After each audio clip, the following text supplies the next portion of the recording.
Picture yourself standing on the Mount of Olives in the summer of 1099, looking down at Jerusalem's ancient walls as the morning sun turns the limestone golden. The city that has witnessed more prayers, tears, and blood than perhaps any other place on earth is about to experience one of its darkest chapters. Below you, a ragged army of European Crusaders, sunburned, exhausted, and 3 years into what was supposed to be a spiritual journey, are sharpening their swords and praying to the same God worshipped by the people they're about to attack. This is the story of how a holy war became a human tragedy, and how the dream of reclaiming sacred ground turned into a nightmare that would echo through centuries.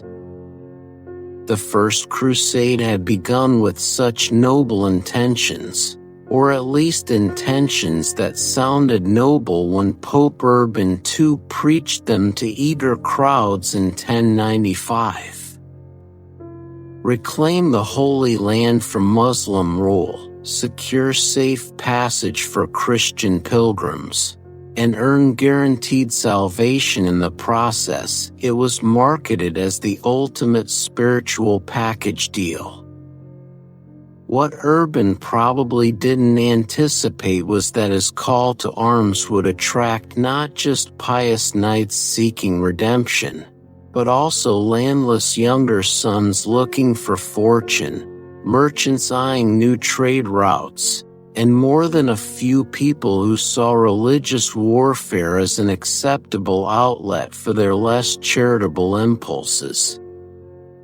By the time this motley collection of the faithful, the ambitious, and the frankly unhinged reached Jerusalem in June 1099, they had already left a trail of conquest and controversy across Asia Minor.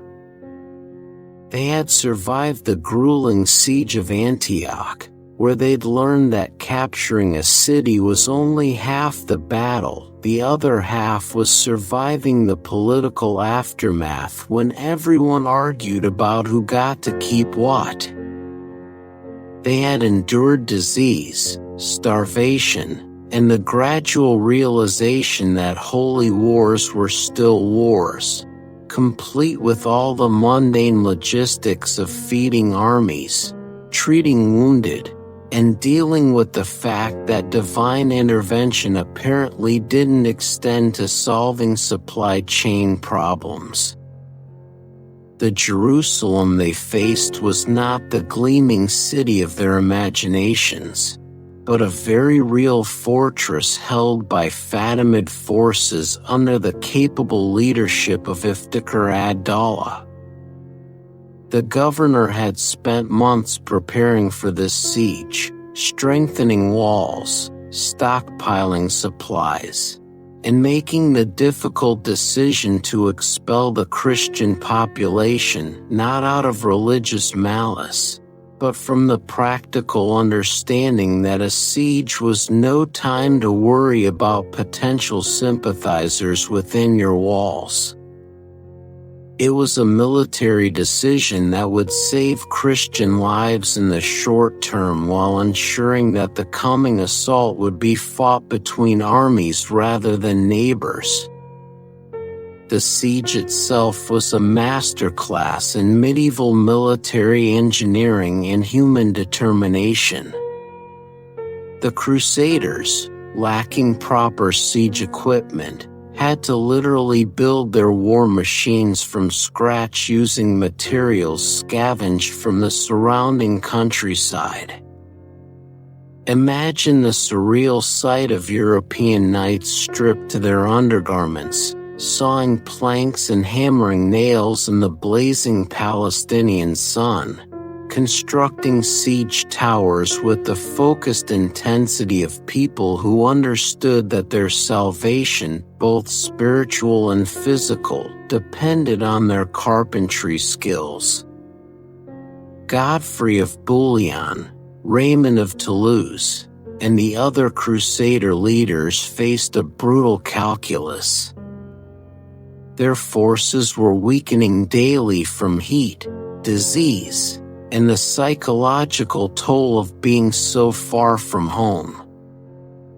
Water was scarce, food was running low, and rumors persisted of a massive Egyptian relief army marching north.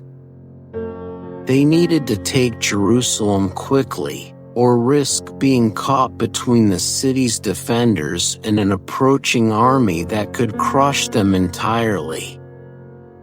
The siege became a race against time, with eternal salvation as the prize and annihilation as the alternative. The breakthrough came on July 15th, when the Crusaders' improvised siege towers finally reached the walls. What followed was not the glorious victory that chroniclers would later describe, but the ugly reality of medieval urban warfare. The sack of Jerusalem was thorough and merciless. Muslims, Jews, and the remaining Christians were slaughtered indiscriminately as 3 years of frustration, fear, and religious fervor exploded in a paroxysm of violence that shocked even hardened medieval observers. The contemporary accounts, written mostly by the victors, struggle to reconcile the horror of what happened with the religious framework that had justified the entire enterprise. Raymond of Aguilars wrote that the streets ran with blood up to the ankles of horses, while describing this carnage as divine justice. The cognitive dissonance is palpable in these chronicles, men trying to square their belief in a merciful God with actions that, even by medieval standards, seemed excessive. The aftermath was equally complex. The Crusaders had achieved their primary objective. Jerusalem was once again under Christian control, but at a cost that would poison Christian-Muslim relations for generations.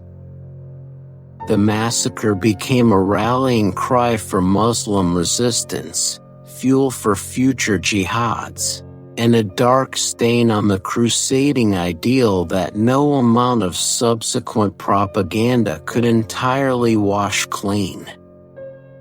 The very success of the siege planted the seeds of its ultimate futility.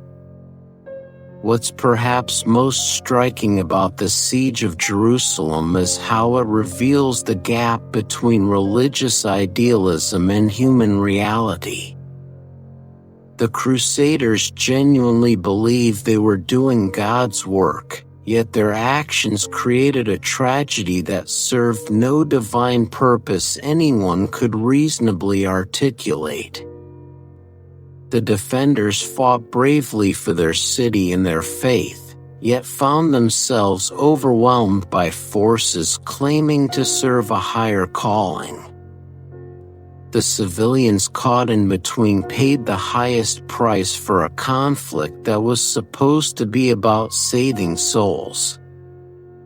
The Kingdom of Jerusalem that emerged from this violence would last less than 2 centuries, a brief and troubled interlude in the city's long history.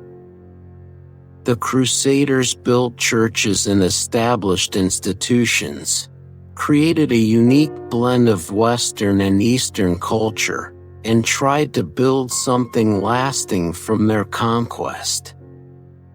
But the kingdom was always fragile, always dependent on reinforcements from Europe, always haunted by the memory of how it began. The true legacy of the Siege of Jerusalem lies not in the temporary Christian kingdom it established, but in the questions it raises about the nature of holy war itself. Can violence ever truly serve sacred purposes? What happens when earthly politics wear divine disguises? How do we reconcile the sincere faith of individuals with the collective horror they created?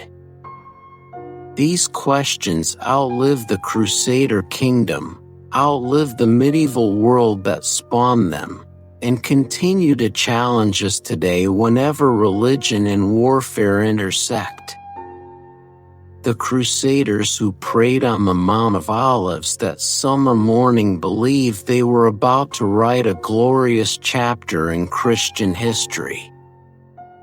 Instead, they wrote a cautionary tale about what happens when the best of intentions meet the worst of human nature, and when the quest for salvation becomes indistinguishable from the pursuit of conquest.